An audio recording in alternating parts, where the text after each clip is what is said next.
அதாவது பெண்கள் முன்னேற்றம் என்பது இன்றைக்கி ஒரு முக்கியத்துவம் வாய்ந்தது.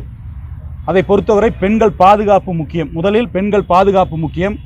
அதை கொடுக்கக்கூடிய அரசாகவும் பொள்ளாச்சியில் அதை உறுதி செய்யக்கூடிய வண்ணமாகவும் எங்களுடைய செயல்பாடு இருக்கும்.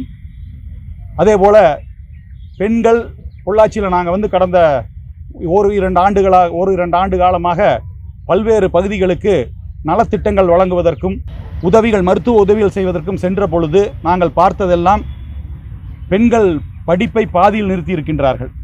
இளம் வயதில் திருமணமாகி குழந்தைகள் வந்துவிட்டால் படிக்கக்கூடிய சூழ்நிலை இல்லாமல் இருக்கின்றார்கள்.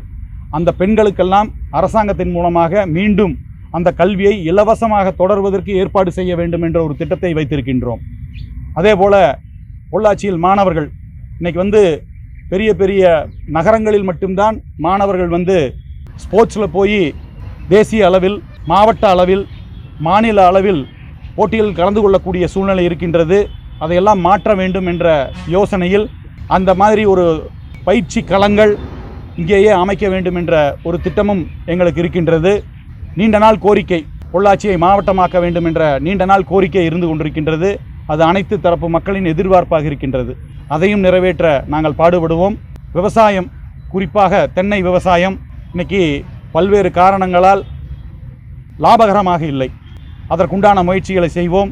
காய்கறி விவசாயம், பால் கறவை தொழில் போன்ற பல்வேறு விவசாயம் சார்ந்த தொழில்கள், விவசாயிகள் இன்று நலமாக இருந்தால்தான் பொள்ளாச்சி நலமாக இருக்கும். ஏனால் விவசாயம் சார்ந்த பகுதி. அதே மாதிரி கூலி தொழிலாளர்கள், குறிப்பாக விவசாய கூலி தொழிலாளர்கள் இன்றைக்கி ரொம்பவும் ஒரு சிரமத்தில் இருக்கின்றார்கள். அவர்களுடைய வாழ்வாதாரத்தை காப்பாற்ற வேண்டும். விவசாயம் செய் என்பது அந்த காலம் பழமொழி.